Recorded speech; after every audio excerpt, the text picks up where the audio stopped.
গাজা উপত্যকার অধিগ্রহণ পরিকল্পনা থেকে সরে আসলেন ডোনাল্ড ট্রাম্প। মার্কিনীদের গাজা দখল মানা হবে না, হুঁশিয়ারি দিলেন ব্রাজিলের প্রেসিডেন্ট। গাজা খালি করার প্রস্তাব আন্তর্জাতিক আইনের লঙ্ঘন, জানিয়েছে মালয়েশিয়া। G20 বৈঠকে যোগ দিচ্ছেন না মার্কিন পররাষ্ট্রমন্ত্রী। গোপনে পারমাণবিক ক্ষেপণাস্ত্র তৈরি করছে ইরান, দাবি দেশটির বিদ্রোহী গোষ্ঠী।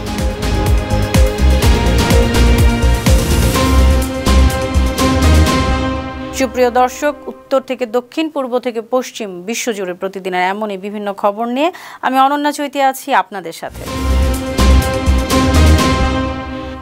ফিলিস্তিনের গাজা অঞ্চলের অধিগ্রহণ এবং মালিকানা করার পরিকল্পনা থেকে সরে এসেছেন মার্কিন প্রেসিডেন্ট ডোনাল্ড ট্রাম্প। শুধু তাই নয়, গাজা উপত্যকায় সেনা মোতায়েনের ব্যাপারে প্রতিশ্রুতিবদ্ধ নয় বলেও তিনি জানিয়েছেন। হোয়াইট হাউসের প্রেস সেক্রেটারি ক্যারোলিন লেভিট সাংবাদিকদের বলেছেন যে রাষ্ট্রপতি মনে করেন মধ্যপ্রাচ্যে স্থিতিশীলতা নিশ্চিত করতে 1 বছরেরও বেশি সময় ধরে যুদ্ধে বিধ্বস্ত গাজা উপত্যকার পুনর্নির্মাণে যুক্তরাষ্ট্রে যুক্ত হওয়া দরকার।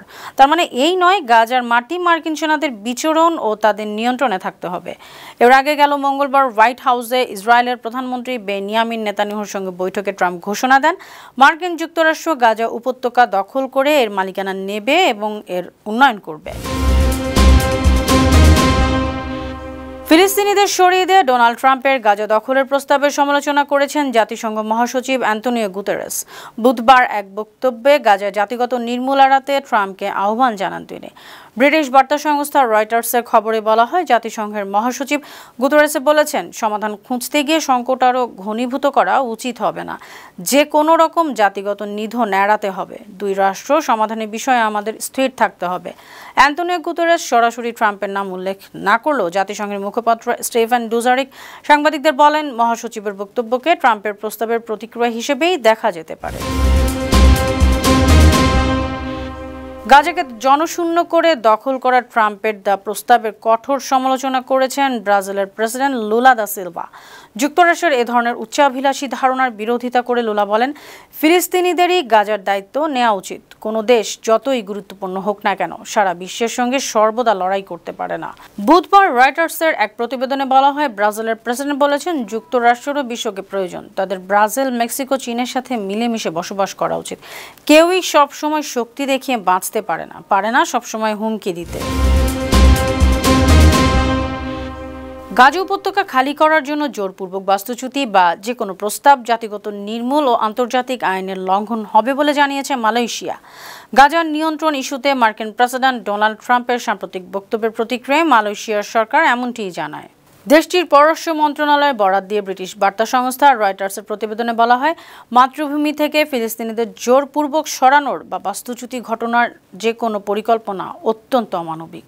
এটি জাতিসংঘের সনদ ও আন্তর্জাতিক আইন লঙ্ঘনের শামিল। ইন্দোনেশিয়াও ফিলিস্তিনিদের জোরপূর্বক বাস্তুচ্যুতির উদ্যোগের প্রত্যাখ্যান করেছে।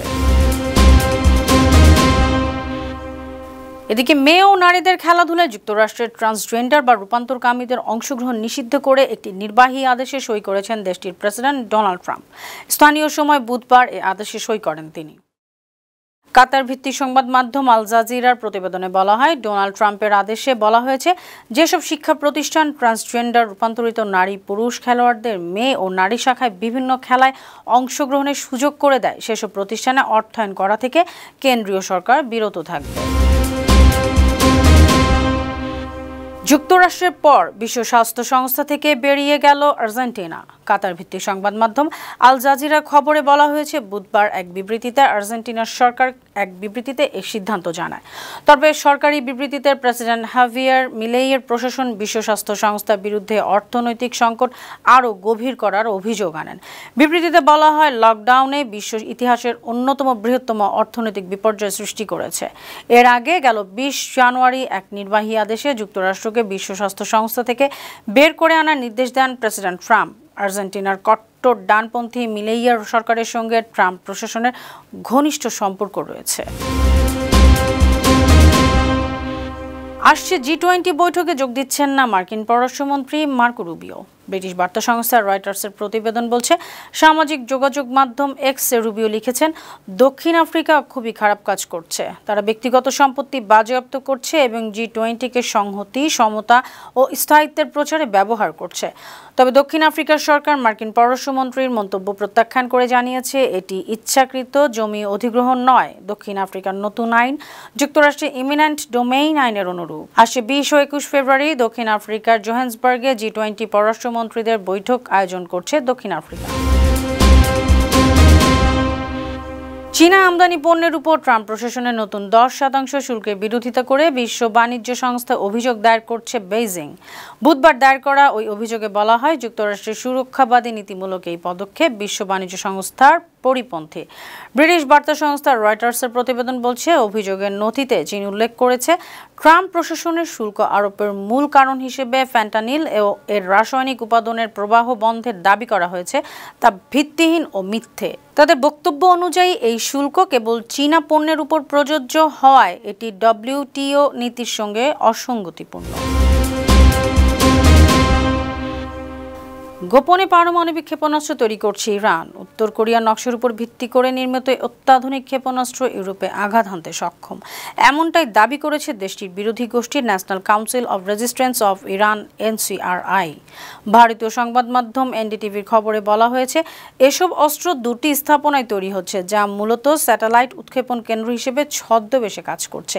ওই গোষ্ঠীটির দাবি, ইরানের ইসলামী বিপ্লবী গার্ড বাহিনী এবং উন্নত প্রতিরক্ষা গবেষণা সংস্থা শাহরুত মিসাইল সুবিধা পরিচালনা করছে, যেখানে পারমাণবিক ওয়ারহেড তৈরি করা হচ্ছে। আর এই ওয়ারহেড গাহেম 100 ক্ষেপণাস্ত্র সংযোজন করা হচ্ছে, যা গ্রিস পর্যন্ত পৌঁছাতে পারবে। কঙ্গোর সেনাবাহিনীর সঙ্গে বিদ্রোহীদের ব্যাপক সংঘর্ষ চলছে। গোমা শহর দখলের পর গেল কয়েকদিনের এই সংঘর্ষে দেশটিতে 3000 মানুষ নিহত হয়েছেন।